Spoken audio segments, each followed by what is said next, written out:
biologiste en nutrition et ça fait une vingtaine d'années que je travaille avec mes collègues et amis de l'Institut national de nutrition et de l'Institut national de la santé sur le thème de la transition nutritionnelle.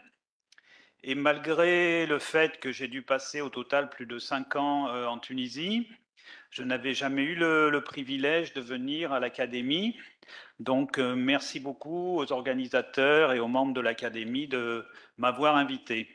Je suis très content d'être ici avec vous. Alors, nous allons terminer la journée avec un panel qui va parler de l'importance de la collaboration entre institutions dans le cadre de l'amélioration de la nutrition, de la santé et du bien-être. Alors, les panélistes sont dans l'ordre alphabétique des noms, pas nécessairement des présentations.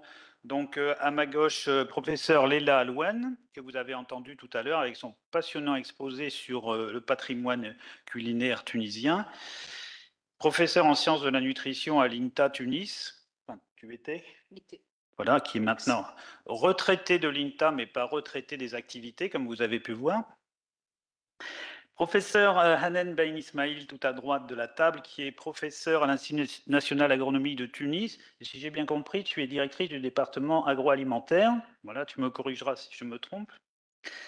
Ensuite, à ma droite, Darine Dogui, directrice des études et essais et d'autres choses aussi, mais ça ne rentrait pas sur la diapositive, à l'Institut national de la consommation. Donc un profil intéressant, ce n'est pas académique, l'intérêt d'avoir des opérationnels, on va dire, dans les collaborations, on en reparlera. Donc, et moi-même qui suis épidémiologiste en nutrition à l'IRD, basé à Montpellier et beaucoup aussi à Tunis. Alors, ce que vous allez voir apparaître, peut-être pas rangé comme sur ma diapositive, mais ça va être un peu un fil que vous allez voir réapparaître dans les interventions, sont les dimensions de la coopération entre institutions. Alors bien évidemment, s'agissant d'alimentation, la collaboration entre différentes disciplines, hein. On a vu quand on parle des systèmes alimentaires, ça va du champ jusqu'à l'assiette et à la santé, donc nécessairement différentes disciplines, différentes pratiques. Probablement aussi la notion de collaboration nationale, mais aussi la nécessité de collaboration internationale. Du point de vue du monde académique, les collaborations entre les établissements d'enseignement, les établissements de recherche. Évidemment, si on veut pouvoir traduire les résultats de la recherche en action, il faut qu'il y ait une collaboration entre les structures académiques qui élaborent les résultats et les structures opérationnelles. Bon, un exemple de l'INC que j'ai évoqué tout à l'heure. Et aussi, puisque l'alimentation, c'est malheureusement beaucoup l'affaire de l'industrie et des opérateurs privés, se poser la question de la coopération entre les institutions et les acteurs privés. Voilà, tous ces thèmes vont être abordés dans les présentations, vous allez les retrouver, mais un petit peu saupoudrés, pas nécessairement rangés comme ça, mais c'est un peu cette structure-là qu'il faudra garder à l'esprit. Alors, la première présentation sera celle de Hanen, à qui je vais laisser la parole. Alors, je vais te donner l'ordi et tu vas te débrouiller avec. Alors,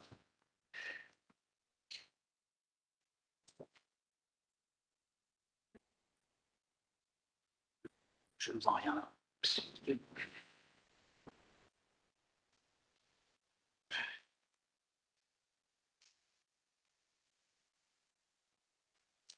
Alors, je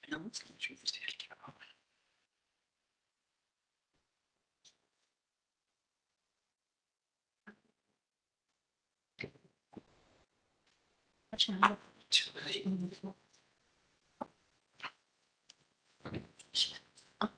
Ok.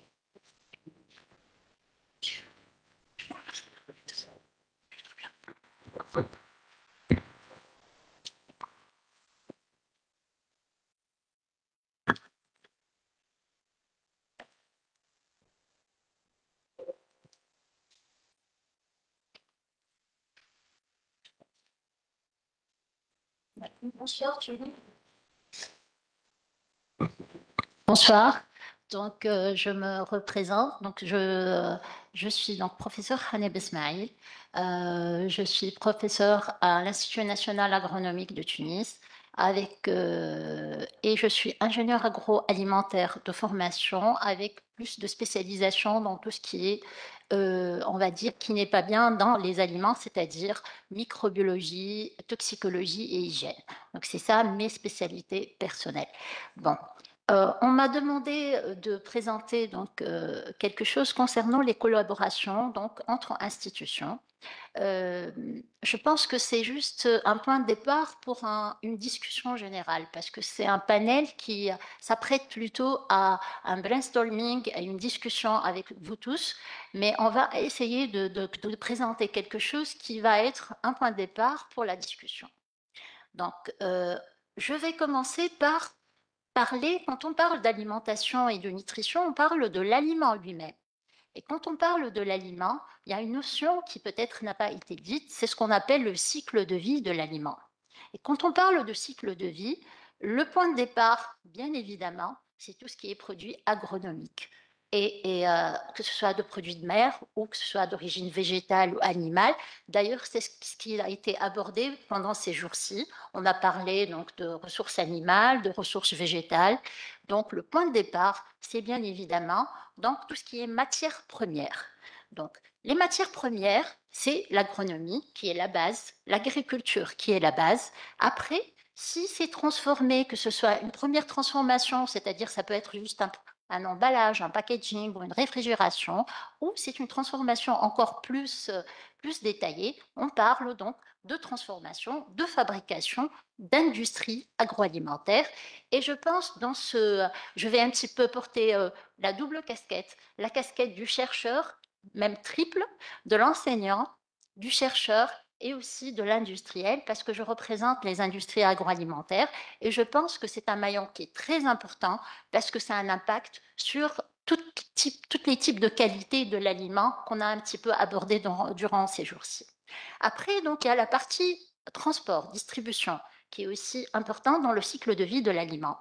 Distribution, c'est la vente, et bien évidemment le point final qui est le consommateur, qui est aussi qui est visé, donc d'où l'importance, c'est celui qui accepte le produit, qui l'achète et qui subit éventuellement sa qualité, qu'elle soit bonne ou mauvaise. Mais aussi, quand on parle de cycle de vie, on parle donc de la fin de vie. Et la fin de vie, ça peut être soit des choses qui restent du produit, c'est-à-dire soit les pertes, soit un gaspillage. Donc, et ça, je pense que on aurait pu, enfin, je vais un petit peu parler, mais ça aurait pu être très intéressant de parler du gaspillage d'ailleurs. On va en parler par rapport aux collaborations. Donc, avec l'Institut national de consommation, on a travaillé énormément sur le gaspillage alimentaire et ils sont leaders dans ce domaine-là. Et je pense qu'il est très important dans tout ce qui est système alimentaire, c'est de travailler sur tout ce qui est gaspillage et perte des aliments. Qu'on parle de cycle de vie, on parle aussi de une autre notion qui est très importante, c'est la notion de filière. Parce qu'on ne peut pas parler, donc, dans tout ce qui est agroalimentaire, on parle de filière, on parle de chaîne de valeur. Et aussi, on revient à l'importance du fermier, de l'agriculteur, donc dans cette filière, l'importance de l'industrie agroalimentaire, du stockage et distribution, comme on a dit, et du consommateur.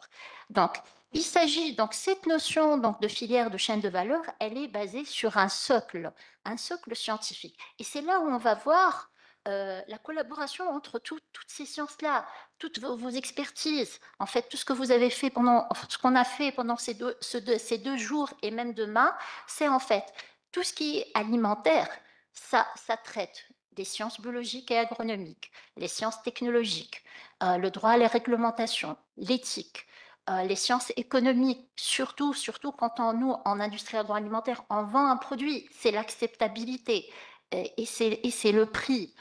Donc le management, tout ça, ça une influence directe sur le consommateur. Le management, le marketing, l'entrepreneuriat et bien évidemment, qu'est-ce qu'il y a encore? Donc on a les sciences, voilà, les sciences humaines bien évidemment qui sont très importantes et aussi la santé humaine, c'est-à-dire tout ce que le consommateur subit en bien et en mauvais, c'est-à-dire nutrition, mais aussi toxicologie et toxicité. Donc, ça n'empêche que même nous, en agroalimentaire, quand on distribue et on vend en fait un produit, on a besoin de connaître et de maîtriser les traditions culinaires, les tendances de consommation, les pratiques alimentaires et les dynamiques sociales. Je suis en train de vous montrer petit à petit toutes les disciplines pour produire un aliment, toutes les disciplines qui interviennent et qui sont importantes pour vraiment obtenir un produit de qualité, que ce soit nutritionnel ou sanitaire. Voilà. Donc, on m'a demandé donc de parler dans tout ce qui est coopération scientifique. Donc, vous savez très bien, les coopérations scientifiques, elles peuvent être de différentes formes. Donc, elles peuvent être sous forme de projets. Les projets nationaux, donc, ils peuvent être, et ça, je pense que tout le monde, on est impliqué d'une façon ou d'une autre dans ces projets-là. Ça peut être des projets VRR, PRI, des projets internationaux, Prima, Horizon Europe, les transfrontaliers italiens, et plusieurs cas ont été déjà cités lors de ces deux jours-ci. L'IRD qui joue un rôle très important, et je pense, j'ouvre une parenthèse, je pense que le panel ici, ça montre une très bonne collaboration, parce que déjà, nous quatre, on travaille ensemble. Donc, l'INA travaille avec l'INTA, avec l'IRD, avec l'INC. Et ça, c'est une preuve d'une très bonne collaboration scientifique sur les différents volets. Donc, des conventions avec les ministères de commerce, d'industrie, santé publique, économie. La profession est très importante et le secteur privé. Nous, en agroalimentaire, comme vous avez dit tout à l'heure, on a à faire énormément avec le privé. Donc, le privé, on travaille en collaboration directe, on est au service du privé pour répondre à leurs besoins. Mais aussi, la société civile est très importante. Les associations d'agriculteurs, les associations de consommateurs, les associations de femmes rurales, les associations environnementales, les associations humanitaires, par exemple. On travaille énormément avec, comme exemple, Walla Weekend. C'est une association avec qui on élabore beaucoup de produits et de projets de recherche et de développement. Les clubs universitaires jouent un rôle très important dans cette collaboration à travers nos étudiants. Je vous ai dit, je porte la casquette d'enseignante-chercheur. Donc, les clubs d'étudiants sont l'intermédiaire aussi avec la profession, avec les instituts, et c'est un moyen aussi de coopération scientifique. Bien évidemment, en tant qu'enseignant, il y a des encadrements chercheurs, PFE, stages, masters et thèses qui nous permettent une relation directe avec d'autres institutions scientifiques et de recherche, comme pratiquement toutes les universités, les autres universités, l'IHEC, pratiquement tout type d'université. L'école doctorale peut aussi jouer un rôle dans les coopérations. Par exemple, nous, à l'INAT, on a fait intervenir, bien qu'en fait notre spécialité c'est agroalimentaire, mais on a des membres spécialistes en santé, spécialistes en environnement et spécialistes en chimie qui contribuent à l'encadrement de nos étudiants. Et bien évidemment, le travail de terrain qui est très important à travers, par exemple, je donne deux exemples, la caravane nutritionnelle avec qui on travaille avec l'INC, et je laisserai la parole après à Madame Deline pour qu'elle explique mieux donc, cette coopération, et ce qu'on appelle les écoles de terrain. Nous, les écoles de terrain, c'est un travail de terrain avec directement les professionnels, avec les agriculteurs, avec les centres de collecte, avec tout ce qui est profession. Juste, je donne un exemple, l'INAT, parce que l'INAT, l'Institut national agronomique de Tunisie, je crois qu'elle a contribué dans plusieurs volets ici. On vous remercie énormément de nous avoir invités. Donc, l'INAT a plusieurs accords de coopération en matière de formation, de recherche et de mobilité entre Nord-Sud et Sud-Sud. Donc, il y a plusieurs, à travers tout le monde, on a plusieurs projets et accords de coopération, que ce soit en bidiplomation, en projet ou en recherche scientifique. Juste, je vous rappelle qu'en fait, l'INAT, c'est la plus ancienne école d'ingénieurs en Afrique. Donc, c'est déjà, on est fiers de l'être. Tout à fait. Donc, on en est fiers. Voilà. Donc, on est vraiment fiers. Et on est sur le point aussi d'être accrédité donc, et certifié. On espère qu'on va avoir l'accréditation. Donc ça aussi, c'est très important. Donc, l'interaction rapidement entre les différents acteurs dans les coopérations scientifiques, qu'est-ce qu'elle va permettre? Elle permet un dialogue permanent entre tous les intervenants, c'est-à-dire les chercheurs, les éducateurs, la profession, les sociologues, les agroéconomistes. Elle permet une innovation, une créativité. Donc, la collaboration entre les institutions favorise l'émergence de nouvelles idées et approches. C'est ça, le brainstorming, chacun apporte quelque chose et l'autre la complète. Et donc, résolution des problèmes complexes. Quand il y a un problème multidisciplinaire, multifactoriel, donc chacun, on peut voir les choses en 3 dimensions, en 4 dimensions, pas comme en une seule dimension. L'impact sur les politiques et la pratique. Par exemple, des résultats généralement sont souvent perçus comme plus robustes et crédibles par les décideurs quand plusieurs partenaires contribuent à ces études-là. Ce n'est pas une seule, c'est-à-dire que ce soit, par exemple, les chimistes et les agronomes et les généticiens, etc. Donc, les décideurs, c'est plus crédible parce que tout le monde a contribué. Augmentation de la qualité et la fiabilité des données. Les études sont multicentriques, la standardisation des protocoles, le partage des ressources et des compétences. On peut avoir accès à des technologies avancées quand il y a chacun a son laboratoire, chacun a son matériel scientifique. On peut en même temps avoir accès à tout ce matériel en même temps. Donc, c'est l'échange de compétences. Chacun apporte sa compétence dans un secteur. Bien évidemment, la réputation et la visibilité, bien évidemment, à travers des publications de haut niveau et qui sont plus, c'est multidisciplinaire, plus la visibilité est plus importante, plus l'impact de cet article est plus important. Donc, ça, c'est tout ce qui est avantage donc, de tout ce qui est travail en commun. Juste au niveau de l'INAT, je reviens parce que je vais citer l'INAT en tant qu'exemple. L'INAT, vous avez vu, il a 7 disciplines, 7 spécialités à l'Institut national agronomique. On a la santé végétale et environnement, l'agronomie, biotechnologie végétale, l'économie, l'halieutique, le génie rural, l'eau, les sciences animales et bien évidemment l'industrie agroalimentaire. Donc déjà, au sein de l'INAT, on coopère. On travaille ensemble, donc ça peut être une coopération et un travail collaboratif déjà au sein d'un même institut quand il y a plusieurs disciplines. Donc nous, on a déjà plusieurs disciplines et on essaye de travailler, chacun apporte quelque chose. Mais aussi, bien sûr, on collabore avec d'autres. Donc cette notion-là, ça a été abordé hier, c'est One Health. One Health, on a parlé hier de One Health, c'est-à-dire la santé animale, la santé environnementale et la santé humaine. Et ça, on peut le concrétiser à l'INAT parce qu'on a ces différentes disciplines. Juste un exemple, mais je pense que peut-être dans d'autres institutions, ils ont ça, mais juste un exemple pour illustrer. Rapidement, la collaboration se fait à travers un travail de formation continue, d'observation, de terrain, de prospection, etc.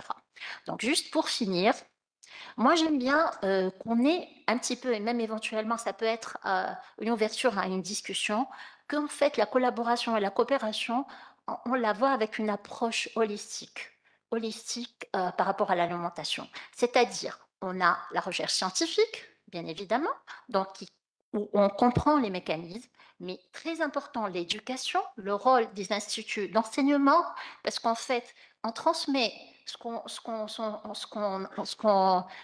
les conclusions et nos travaux, on les transmet aux étudiants qui seront eux-mêmes vont les transmettre. Ils seront peut-être des futurs décideurs, ils vont être des futurs agronomes, etc. La sociologie, bien évidemment, et les études, tout ce qui est études sociales, donc étudier le comportement et les tendances, c'est très important avec tous les changements qu'on est maintenant, que ce soit, et bien sûr, tout ce qui est anthropologie, tout ce qui est histoire, et vous avez l'agroalimentaire au centre de tout ça, parce qu'en fait, c'est produire un aliment. C'est produire un aliment qui soit transformé ou pas. Donc ça, c'est très important. Non, pour finir, je pense aussi le meilleur exemple, c'est ce colloque-là. Donc ce colloque-là, je remercie tout le monde. Donc, je pense que c'est l'exemple type où tout le monde est là.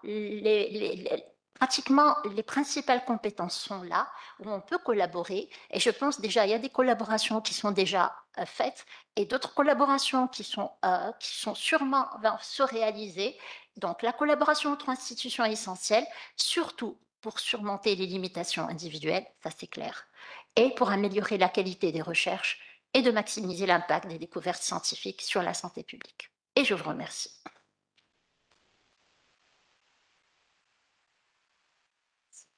Merci beaucoup, Annette, pour cet exposé qui donne donc le point de vue plus académique, recherche. Alors, il y a un point qui m'a particulièrement intéressé dans ton exposé, c'est que si on veut améliorer la santé, le bien-être et l'alimentation, eh ben, il faut des actions, et pour les actions, il faut convaincre les décideurs. Et j'ai trouvé très intéressant ce que tu as mentionné, c'est que si les résultats sont les résultats d'une étude qui implique différents types de partenaires, différentes disciplines, etc., ça aura beaucoup plus de poids auprès des décideurs, et donc certainement pour améliorer la santé des populations, leur alimentation et leur bien-être. Merci beaucoup. La deuxième présentation sera un point de vue d'un institut donc un peu différent, l'Institut national de la consommation, qui est donc représenté par Derine.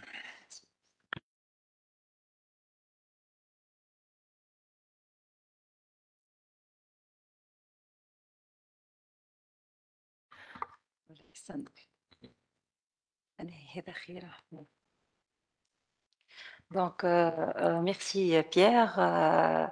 Je voudrais vous remercier pour l'invitation. Je suis très fière d'être présente ici à Dal Hikma autour de personnes très intéressantes, des sommités tunisiennes, et j'en suis très fière. Merci beaucoup.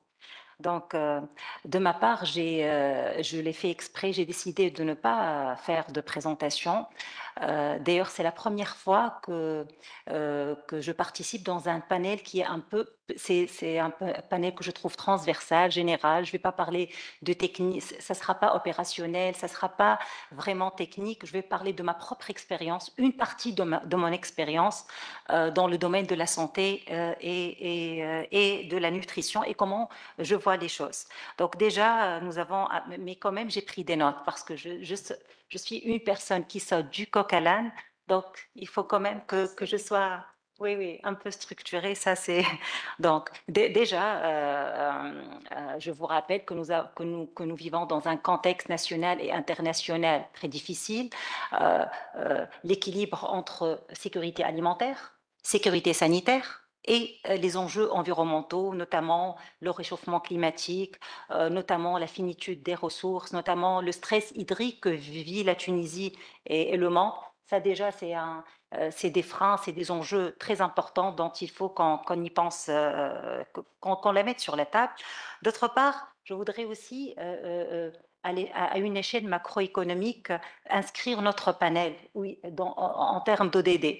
En termes d'objectifs de développement durable, notre panel, il s'inscrit au niveau de l'ODD 2, notamment éradiquer la faim, une bonne nutrition pour tous, mais l'ODD 3 aussi, une santé pour tout le monde. Et surtout, ce qui la particularité de notre panel, c'est qu'il y a aussi l'ODD 17, le dernier des ODD sur la partenariat, comment on peut atteindre les objectifs de tous les autres ODD à partir de partenariats et de coopération efficaces et efficientes. Et d'ailleurs, notre présence ici tous, avec des spécialités et des disciplines très différentes, demeure une preuve de plus que la nutrition ne concerne pas le secteur de la santé seulement, mais elle concerne tout le monde. Elle concerne le secteur du commerce, le secteur de l'industrie, le tourisme, le social, le sport. Donc, c'est une thématique très multidisciplinaire. Ça, c'est une évidence. Évidemment, l'éducation. Et d'ailleurs, pour moi, les coopérations durables, des coopérations résilientes, elles nécessitent la présence de leadership. Ça peut être des leaderships institutionnels ou encore des leaderships individuels. Et ici, je voudrais rendre hommage à Madame Jelil El-Rati, C'est avec elle que nous avons travaillé les deux stratégies sur l'obésité et les MNT, bien sûr, avec Madame Leila Alwen, Madame Rafla Tej et beaucoup d'autres personnes. Mais la stratégie d'obésité, elle a commencé vraiment avec Dr Jelil Al-Hati. L'alignement entre des objectifs, c'est très important qu'on a une vision claire, tout le monde, et qu'on s'aligne dans les objectifs. Parce que quand les objectifs sont alignés, nous avons des priorités qui sont similaires.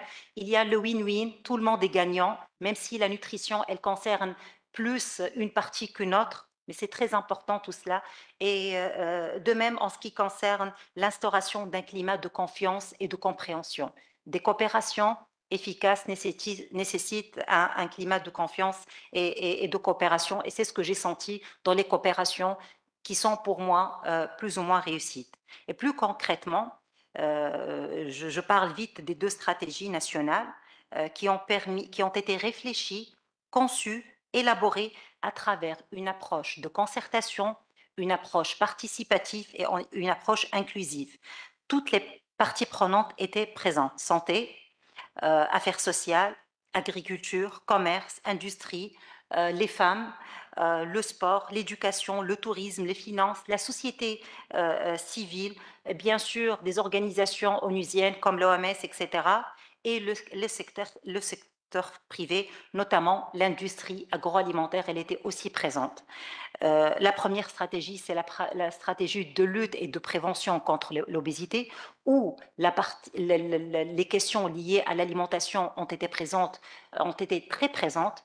Et la deuxième stratégie, c'est la stratégie nationale de lutte et de prévention contre les maladies non transmissibles, à partir de laquelle un plan d'action a été mis en place pour les années 2020-2025, où toutes les parties prenantes ont été présentes avec des recommandations, des programmes, des activités et de projets. Personnellement, à l'Institut national de la consommation, à partir de ces présences depuis 2010, ça nous a inspiré dans notre travail quotidien.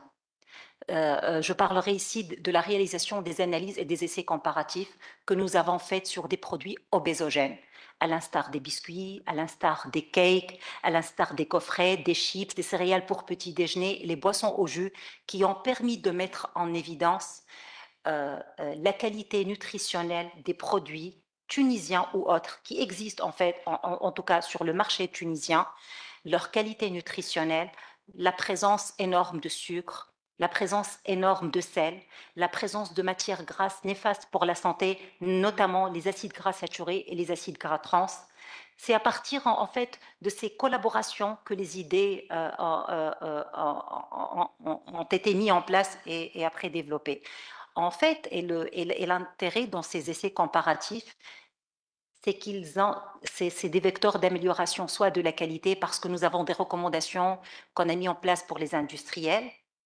Il y a des industriels qui ont amélioré la qualité nutritionnelle de leurs produits, mais aussi ce sont des vecteurs d'amélioration de la réglementation. Et je citerai Madame Leila ici, les recommandations qui ont été mises en place dans la stratégie MNT ou obésité. C'est, Inch'Allah, prochainement, il y aura un nouveau règlement sur l'étiquetage des denrées alimentaires.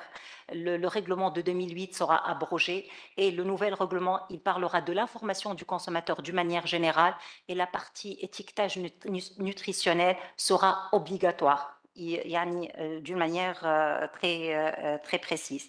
Un autre point, ce qui émanait de toutes ces coopérations, je citerai un projet qui m'est très cher et dont nous sommes très fiers, c'est le projet de la caravane de l'éducation à la consommation dans le milieu scolaire. On mène ce projet depuis déjà 8 ans, mais on a commencé les clubs avec les enfants depuis 10 ans. C'est un projet où nous essayons de sillonner les écoles tunisiennes sur toute la Tunisie. On fait de l'éducation à la consommation, de l'éducation nutritionnelle avec plusieurs partenaires, notamment l'Institut national de nutrition, l'ANCSEP qui est devenu ANER, l'Agence nationale d'évaluation de risques, et aussi les institutions de recherche, notamment l'INAT Et on fait un double rôle. On fait l'éducation à la consommation, mais en même temps, on participe à la formation des futurs ingénieurs de la Tunisie. Et ça, c'est des exemples concrets de coopération très réussi. Bien sûr, il y a plusieurs études techniques qui ont été faites à partir de ces coopérations, notamment les études liées à l'évaluation des qualités des matières grasses en Tunisie. Plusieurs autres projets, je citerai plusieurs projets sur la diète méditerranéenne. Il y avait la santé, la culture, l'industrie, le commerce, le tourisme, etc. Ces coopérations ont permis d'améliorer aussi la réglementation dont j'en ai parlé, de l'étiquetage, mais prochainement, il y aura aussi un autre règlement qui aura lieu à partir de toutes ces coopérations. C'est le règlement sur les matières grasses tartinables. Il n'y aura plus de matières grasses tartinables avec des quantités d'acides gras trans phénoménales. Il y aura des limites pour les acides gras trans et je vous promets que ce règlement sera très bénéfique pour la santé du Tunisien parce que tout ce qui est cake, gaufrettes, biscuits, etc., leur qualité nutritionnelle va beaucoup changer, elle va s'améliorer. Un point très important, c'est que ces coopérations favorisent aussi le transfert de compétences dont on a parlé tout à l'heure et de savoir et la création de knowledge brokers d'une manière très spontanée. Donc, les personnes de l'agriculture, ils comprennent les questions et les priorités de la santé et vice-versa. L'industrie également, tout ce qui est normalisation. À la fin, je voudrais parler aussi que pour améliorer encore plus ces coopérations, il faut vraiment un vrai portage politique et les stratégies qui seront mises en place en Tunisie doivent être des stratégies très convergentes, c'est-à-dire on voit une vraie convergence entre la santé, l'environnement. Je parlerai ici de la stratégie nationale de transition écologique qui a été mise en place en 2023, les stratégies sur le tourisme, les stratégies sur le carbone, sur le développement durable d'une manière générale. Ça, c'est très important pour que nos coopérations... pour que les coopérations soient plus durables, encore plus résilientes. Et à la fin, merci beaucoup. J'y manquerai pas de ne pas parler de la gouvernance au service de la nutrition, qui se définit comme le processus qui permet d'exploiter ou d'atténuer, ça dépend s'il y a des choses positives ou négatives, les retombées en matière de nutrition et des politiques élaborées dans les autres domaines. C'est pour cette raison que la gouvernance de la nutrition, les entités engagées dans la nutrition, notamment l'INC également, doivent apprendre encore plus à faire entendre nos voix dans les autres sphères. Et merci beaucoup.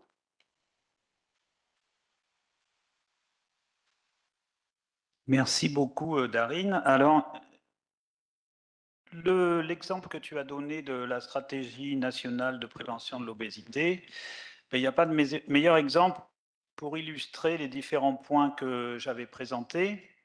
Donc, pour mettre au point cette stratégie, il a fallu des données.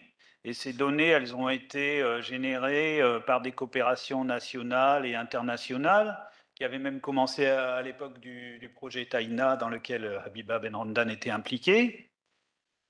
Il a fallu des coopérations aussi entre les institutions académiques et opérationnelles, les institutions académiques, donc les instituts de recherche, les facs, et puis après les institutions plus opérationnelles, bon, l'INTA, qui a l'Institut de nutrition, qui a des aspects opérationnels, les ministères, etc., jusqu'à un début de collaboration avec les structures privées, puisque dans la stratégie nationale de l'obésité, il y a eu des tentatives de collaboration avec les industriels de l'agroalimentaire pour fabriquer des biscuits, des goûters plus healthy. Il y a eu cette initiative aussi avec les boulangers pour réduire le taux de sel dans le pain, etc. Donc là, on voit bien qu'on avait à la fois le transversal horizontal et le vertical qui est présenté dans cette diapositive. Donc c'est un très bon exemple et je te remercie d'avoir présenté. Et comme tu avais largement pas occupé ton temps, tu as le droit de rajouter quelque chose. D'ailleurs, un dernier exemple, c'est un exemple très intéressant, c'est que fin 2023, c'était une approche participative entre le ministère du Commerce, de l'Agriculture, de la Santé et de l'Industrie. C'est le lancement, qui n'est pas encore lancé de toutes les manières, d'un nouveau, le pain subventionné, le rajout de fibres et de sang, en fait, dans le pain subventionné. Il y a plusieurs avantages, des avantages sur la santé nutritionnelle, de même pour la détection des fraudes, en plus des avantages liés aux enjeux économiques. Merci beaucoup. Merci beaucoup pour ce complément. On pourra de la discussion. L'intervention de Leïla va porter, si j'ai bien compris, sur un exemple de collaboration entre les structures publiques et les structures privées. C'est juste pour rappeler à l'assistance que ce n'est pas théorique, qu'on a fait réellement de la pratique. Et justement, comme l'a dit Pierre, on a eu des collaborations avec le secteur privé. Et sans citer les marques, c'est grâce à ces collaborations que vous avez sur le marché, par exemple, des fromages frais avec des teneurs lipidiques très réduites, et cela depuis 2013-2014, enfin depuis 2015 plus exactement. Donc on a pu influencer les industriels pour créer ce genre de produits, parce que jusque-là on n'avait pas de produits, on n'avait pas de fromage et qui était réduit en lipides, hein, contrairement à d'autres pays. Donc ça, c'est un exemple concret qui existe toujours, qui est fonctionnel et que les gens sont en train de consommer. On a eu aussi une autre intervention, toujours dans le domaine des produits laitiers, c'est de diminuer, la majorité des gens ne se sont pas rendus compte, mais on a diminué le taux de sucre dans les desserts lactés. Donc, vous avez toute une panoplie de produits laitiers qui sont sucrés, entre guillemets, et sans se rendre compte, le consommateur est en train de consommer des produits qui sont réellement allégés en sucre, sans qu'il y ait l'indication allégée, parce que ce n'est pas allégé réellement, ce n'est pas du light, mais c'est des produits qui contiennent maintenant nettement moins de sucre, surtout que ce sont des produits qui sont destinés aux enfants et que c'est très très important. L'expérience clé, disons, que nous avons tous réalisé ensemble, c'était de diminuer le taux de sel dans le pain tunisien, dans la baguette. Juste à titre d'exemple, vous savez qu'une baguette tunisienne contient autant de sel qu'un verre d'eau de mer. Hein? Donc, vous n'allez pas boire certainement un verre d'eau de mer, mais vous allez manger une baguette et vous pouvez en manger même 2 ou 3. Si vous mangez, si vous avez comme plat la matfouna, vous serez obligé d'en manger au moins 2. Et donc, vous aurez bu 2 verres d'eau de mer. Et là, c'était vraiment une réussite. Malheureusement, elle était limitée à la région de Bizerte. Et pour des problèmes d'ordre, on va dire d'ordre financier, pour ne pas dire autre chose, on n'a pas pu élargir cette expérience, mais je pense qu'on y arrivera un de ces jours. C'était juste pour vous donner des idées. Et on a même créé, et là ça va intéresser pas mal de gens, on a même pu créer avec les industriels de la biscuiterie un goûter, tu te rappelles Pierre, donc un goûter qui est à la fois peu gras, peu sucré, riche en fibres, mais surtout bon, très agréable. Parce que quand on dit peu sucré, c'est généralement pas très bon. Mais là, on avait créé ce goûter avec des produits typiquement tunisiens, donc il n'y avait pas de produits et il n'y avait pas beaucoup de transformation, etc. Et j'espère que ce goûter sera mis sur le marché prochainement. Et ça va permettre à nos enfants au moins de prendre un goûter, entre guillemets, sain, tout en gardant le plaisir de manger, parce que les enfants ont besoin de ce plaisir. Voilà, c'était juste pour vous dire que il y a beaucoup de théories où on essaye d'appliquer. C'est vrai que pour tout ce qui est recherche, etc., on collabore énormément, mais la collaboration avec le secteur privé peut parfois poser des problèmes, mais à la fin, ils sont vraiment très réceptifs et on arrive à créer des aliments, entre guillemets, sains pour une population qui, comme vous le savez, les Tunisiens aiment beaucoup manger, donc il faut leur garder ce plaisir alimentaire. C'était juste pour vous donner des expériences réelles que nous avons faites. Merci beaucoup, Léla. Alors, étant de l'IRD, évidemment, j'étais particulièrement intéressé à m'occuper de ce panel parce que donc l'IRD a dans son ADN un peu de favoriser les coopérations, les collaborations, etc. Bon, comme vous savez, l'IRD est un institut de recherche public français, mais qui a vocation à travailler en collaboration avec les pays en transition, les pays du Sud, comme on dit. Et on a tout un tas d'instruments qui visent à favoriser la collaboration à la fois nord-sud, sud-nord, etc., y compris sud-sud, et notamment des dispositifs qui s'appellent des JUAI, des jeunes équipes associées IRD, dans lequel l'IRD donne des financements pour que les gens des pays s'associent entre eux pour travailler. J'ai rien fait.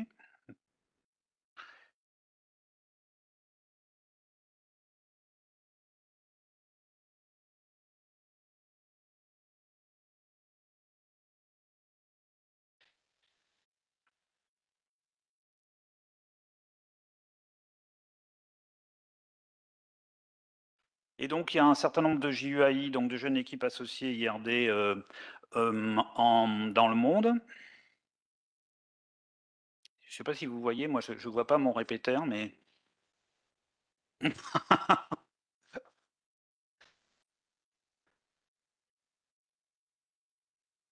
Et donc, du coup, comme exemple de collaboration entre institutions qui est favorisée par l'IRD, donc nous avons en Tunisie la JUAI Tanit. Alors, c'est pas une structure qui étudie la mythologie des dieux carthaginois, hein. Tanit, ça veut dire transition alimentaire et nutritionnelle intégrée en Tunisie. Voilà, et qui dépend du département santé société de l'IRD. Et donc qui regroupe des personnes d'un certain nombre d'instituts. On a essayé que ça soit relativement multidisciplinaire, donc de l'Institut national de la nutrition, de la faculté de médecine de Tunis, de l'Institut national de la santé, de l'Institut national agronomique, et aussi de l'Institut des sciences humaines de Tunis, pour travailler, je ne vais pas rentrer dans le détail du programme, hein, ça n'a pas d'intérêt, pour travailler sur des thématiques donc, de transition nutritionnelle et d'analyse de données de transition nutritionnelle.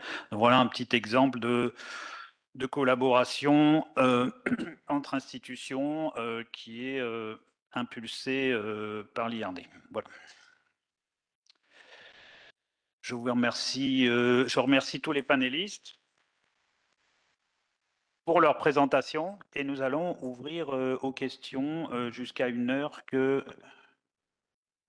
On a jusqu'à quelle heure pour les questions Ok.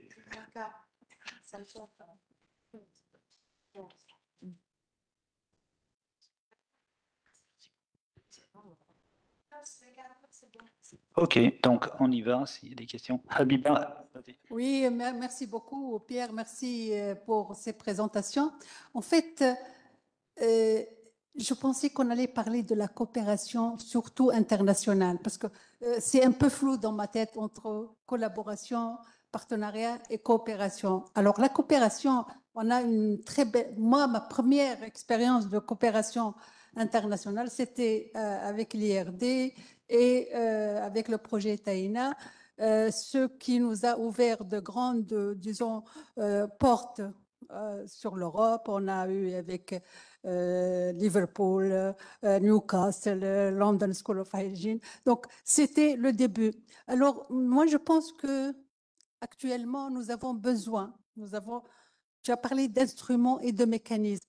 La Tunisie, les pays du Sud ont besoin, comme les pays européens, ont besoin de, disons, consolider la coopération vu les menaces, il y a beaucoup de menaces écologiques, climatologiques, même humaines. Donc, c'est très important de regarder de ce côté comment renforcer la coopération entre pays et la coopération entre pays pour faire de la recherche, pour faire de l'enseignement, pour faire des déplacements, il faut des financements. Or, il y a des opportunités, il y a de grandes opportunités pour le financement, notamment l'Union européenne. Donc, je me dis, cette réunion peut-être pourrait renforcer ce que vous faites, l'IRD, mais aussi d'autres institutions pour monter des projets, de grands projets. Je crois que Samahni, Pierre, il ne faut pas se limiter à des petits projets de voilà, un peu de financement, on va réunir les gens. Non, il y a de grandes possibilités, c'est-à-dire poser la vraie problématique pour mettre autour d'une table de grandes institutions et surtout chercher du côté du financement. Une remarque, c'est que quand vous avez annoncé cette séance, je pensais qu'on allait faire un peu le bilan, qu'est-ce qui a marché, qu'est-ce qui n'a pas marché, qu'est-ce qu'on peut améliorer en matière de coopération entre surtout institutions du Nord et du Sud. Je ne parle pas des institutions en Tunisie. En fait, c'est des collaborations sur des activités et non pas de grands projets. Donc, ce qui m'intéresserait, moi, c'est de voir qu'est-ce qu'on peut améliorer en matière de coopération internationale et surtout comment utiliser, profiter des instruments qui existent. Merci beaucoup. Oui, la coopération internationale, c'est très important, mais en fait, je pense que le sujet du panel, c'était un peu plus général que ça, mais tu as raison, c'est un point important. Oui, enfin, Anna, j'ai pris le micro. Puisque, je voudrais poser la question des médias. Est-ce que vous allez collaborer un petit peu avec les médias à Tunis qui sont, en tout ce qui concerne la publicité relative aux aliments est une véritable offense à la santé, au bon goût. Alors, c'est des publicités mensongères. Alors, je n'oublie pas les émissions culinaires pendant le mois de Ramadan. C'est à se tirer des cheveux parce que c'est, je veux dire, il dénature tout. C'est des mélanges absolument ahurissants. Et puis le pire, c'est que ça a de l'impact sur peut-être sur les ménagères, sur les cuisinières, etc. Parce que vous avez entièrement raison, ces émissions sont catastrophiques. D'abord parce qu'elles font beaucoup de publicité pour des produits vraiment ultra transformés, et puis la manière de cuisiner de ces chefs, entre guillemets, est vraiment... je n'ose même pas dire, elle est ahurissante. Ce n'est pas normal de cuisiner des choses de ce genre et de les passer, et elles passent dans toutes les chaînes, hein, dans toutes les chaînes. Alors je pense que c'est l'Institut national de la consommation qui a un rôle à jouer. Je crois qu'il joue ce rôle déjà, et que tu le sais, donc vous avez maintenant, enfin nous avons maintenant à l'Institut national de la consommation comme un conseil, en fait, un conseil de consommateurs, en fait, depuis une année, et enfin depuis plus d'une année, mais il a été renouvelé. Et donc, je pense qu'on va s'attaquer particulièrement à cette publicité. Vous avez entièrement raison, sauf que les médias ne fonctionnent qu'avec la publicité. Je parle de la télé, hein. Pour le reste. Alors, par contre, si je peux me joindre à vous, moi, ce qui m'a toujours intéressé, qu'on avait commencé, on n'a pas fini, c'était de créer ou de former plutôt des journalistes qui sachent parler du problème de nutrition, d'alimentation et de santé. Et il y a eu un essai il y a quelques années pour un master de santé et journalisme. Ça a duré il y a eu 2 sessions, enfin deux promotions, et après il s'est arrêté malheureusement. Parce que vous n'avez pas d'idée combien les journalistes peuvent modifier vos interviews. Et même quand vous avez des interviews enregistrées, même quand ils sont enregistrés, ils arrivent à vous faire dire ce que vous n'avez pas dit. Donc c'est vraiment de la performance. Donc je suis tout à fait d'accord qu'on arrive à collaborer aussi dans ce domaine. Karine va compléter et on prendra la question suivante. Merci pour votre question qui est vraiment très intéressante. En fait, nous avons des réglementations tunisiennes qui essayent de régler un peu les publicités d'une manière générale. Et je voudrais citer ici que que le règlement sur l'information du consommateur, c'est le grand chapeau information du consommateur. C'est pas seulement l'étiquetage, même la publicité, elle se trouve au niveau de ce règlement. Malheureusement, on avait à un certain moment un comité qui siégeait au niveau de la télé, en tout cas sous le tutelle de. Et ce comité n'est plus fonctionnel depuis plusieurs années. D'ailleurs, moi-même, quand je regarde la télévision et surtout pendant le mois de Ramadan, je vois des publicités qui sont mensongères, qui sont frauduleuses. Sarat, c'est le produit c'est l'étiquetage qui est frauduleux, mais Sarat, c'est au niveau de la publicité elle-même. Donc ça de deux, je voudrais juste ajouter, parce que nous, à l'INC, nous sommes pas un institut de répression des fraudes.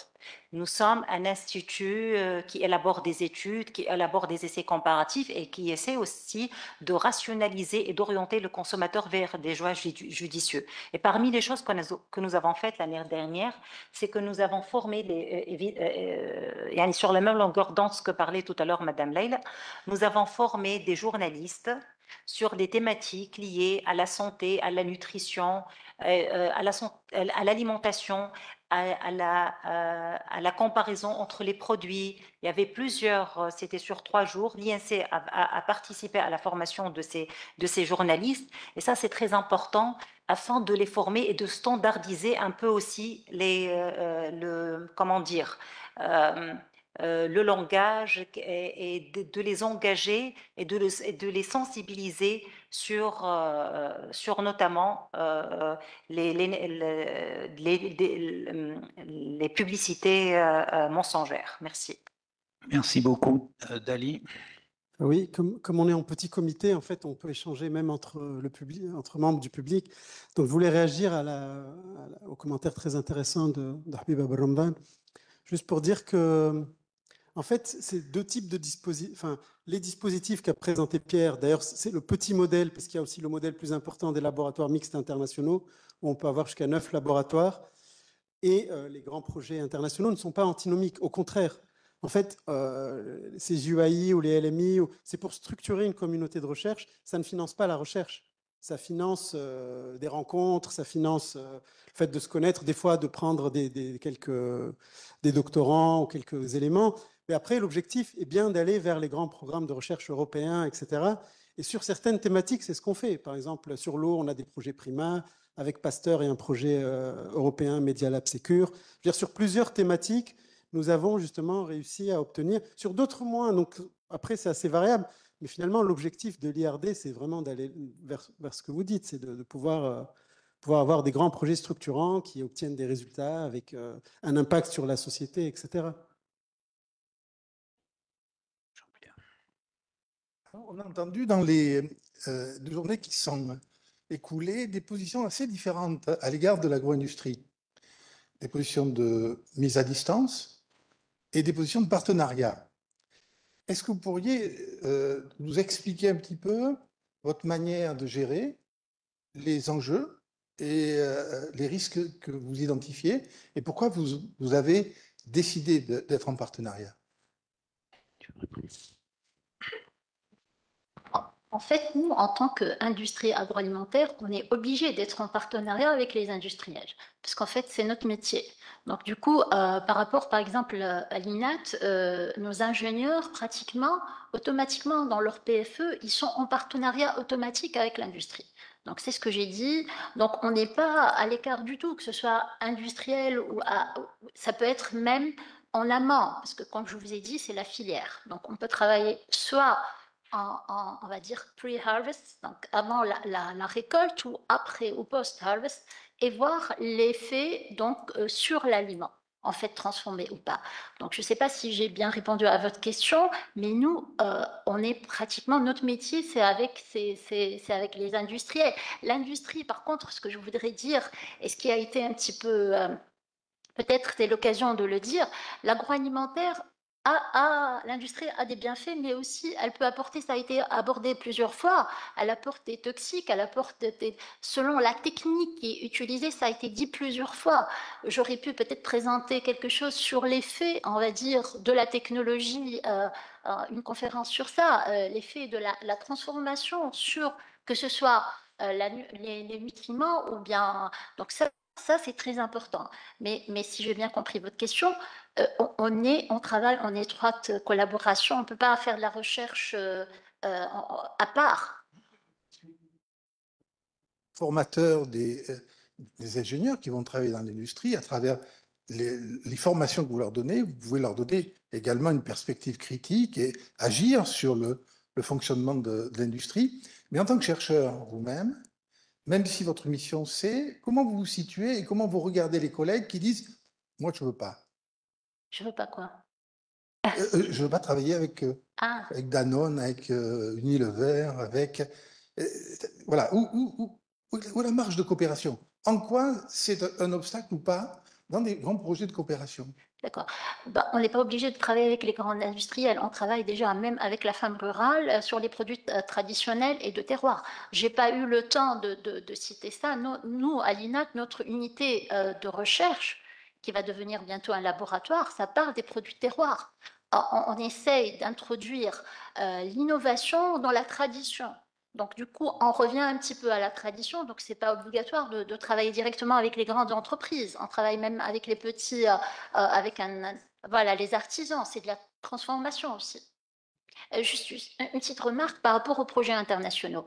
Juste, les projets internationaux, je vous rassure, madame, en fait, ça n'a pas été abordé, mais je l'ai un petit peu parlé. J'ai parlé donc des principaux projets internationaux, mais en Tunisie, on est un partenaire privilégié à l'Europe et je vous assure, on rafle, on est dedans hein, dans plusieurs projets, que ce soit Prima, que ce soit transfrontalier ou autre, on est dedans et je pense que c'est ça le réseautage. Une fois on est connu, que ce soit ici ou ailleurs, on nous demande énormément. Donc, je pense que c'est une occasion donc, de collaborer et de se faire, c'est ce que j'ai dit tout à l'heure, et on se fait connaître rapidement, parce que, voilà, parce que parfois, on ne connaît pas l'autre, mais une fois qu'on connaît les compétences, ça y est, c'est bien parti.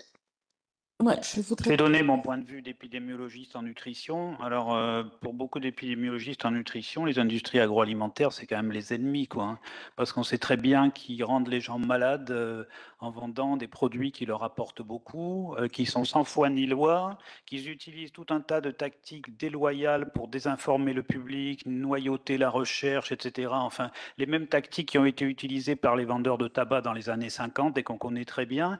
Donc, je ne suis pas très optimiste par rapport à la possibilité de collaborer avec eux. On sait qu'il y a des choses qui marchent, c'est la contrainte. Hein.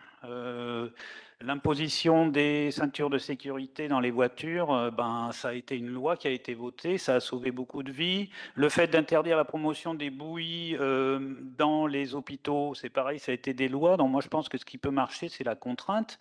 Mais on voit la difficulté qu'il y a d'imposer des taxes sur les sodas, des choses comme ça, parce que ce sont des gens qui sont très très puissants. Voilà.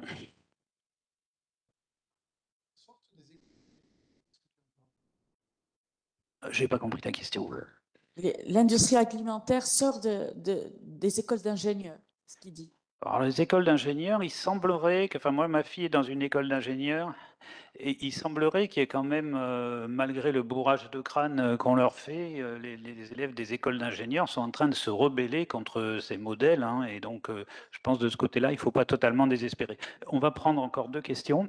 Justement, je pense que les jeunes sont assez critiques. Au contraire, quand on leur apprend des choses et qu'ils connaissent le problème du dedans, ils sont aptes à le critiquer ou à prendre leur distance. Et ça, je pense qu'il faut faire confiance aux jeunes. Moi, j'ai toujours fait confiance aux jeunes générations et il y a des moments où ils nous le démontrent de toutes les manières. On n'est pas toujours en train de leur donner des leçons. Je pense qu'eux, ils sont capables de nous en donner. Ça, c'est une chose. La deuxième chose que je voudrais dire, c'est par rapport à la coopération tuniso-tunisienne ou sud-sud. C'est un plus pour la coopération internationale. Parce que quand on va dans la collaboration internationale en rang dispersé, on est très fragilisé et on se fait bouffer. Ça, c'est clair, et on ne sait pas se défendre. Par contre, quand on y va en réseau, en ayant déjà eu une expérience, en ayant fait la démonstration de résultats et d'une faisabilité, d'une collaboration, et en faisant émerger des thématiques locales, spécifiques, mais qui ont une portée universelle. C'est ça le secret de la réussite pour pouvoir avoir des fonds internationaux. Voilà. Ah bon, très bien. Juste tenant compte du thème de notre colloque, diversité des cultures alimentaires, ressources pour un monde durable, j'étais étonnée de voir que ce panel, qui porte quand même sur la collaboration et le partenariat, est intitulé Nutrition, santé, bien-être, et que l'alimentation n'est pas présente. Je propose de réfléchir sur nutrition, alimentation et bien-être, puisque les univers des mangeurs eux-mêmes montrent qu'il y a deux univers symboliques qui sont associés à ça. Et j'ai compris des politiques, des projets, de la vision que portent différentes institutions. Il y a une volonté aussi d'agir sur le comportement des mangeurs, c'est-à-dire changer les mauvaises habitudes. Et donc, la socio-anthropologie montre bien que pour pouvoir changer, il faut comprendre.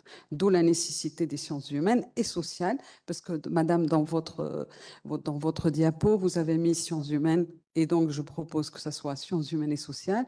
Et je rejoins un peu la question de la formation en amont. Il y a les politiques, je reviendrai à la vision. En amont, il y a quelque chose qui est nécessaire dans la collaboration pour introduire les facs de sciences et les facs de lettres, les facs de sciences sur toute la dimension bionutrition et les facs de lettres sur la question non seulement de la socio-anthropologie, mais de la psychologie sociale pour comprendre les comportements des mangeurs.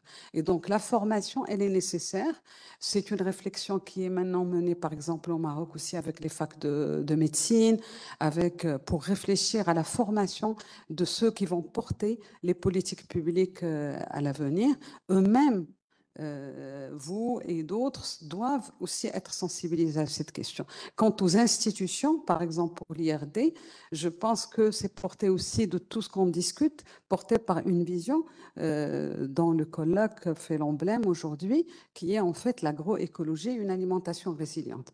Et là, on va penser aux acteurs qui agissent, mais aussi aux agriculteurs et aux agricultrices, et de tout le travail qui est fait pour une agroécologie future. Il me semble que l'IRD Maroc a créé un observatoire de l'agroécologie. Je ne sais pas dans quelle mesure aussi ces initiatives peuvent être connues dans le travail qui se fait. Et pour l'Institut agronomique, je pense que M. Rastouin était parmi les premiers. Il y avait un département sciences humaines et sociales porté par feu Paul Pascan, qui ne fait pas le même travail et qui rassemble aussi toute une connaissance de terrain collectée par les ingénieurs eux-mêmes. Et donc, je pense qu'entre les politiques, les institutions, les acteurs et la vision, il faudra, dans la collaboration, revenir à ce que nous voulons dans le présent et pour le futur.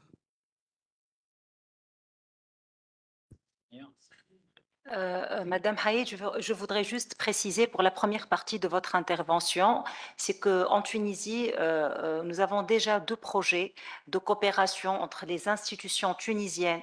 Le premier projet avec le PAM et le deuxième projet avec l'UNICEF sur le changement de comportement des consommateurs en analysant bien évidemment le côté social, le côté psychologique, etc. dans le cadre des projets ADAPT. Et ce sont des projets qui finissent par des stratégies de communication en la matière et en matière de changement de comportement, surtout pour les catégories d'âge des enfants entre 2 et 18 ans pour l'UNICEF et entre 2 et 10 ans pour le Programme alimentaire mondial. Merci. Merci beaucoup. Alors, est-ce qu'il y a encore des questions?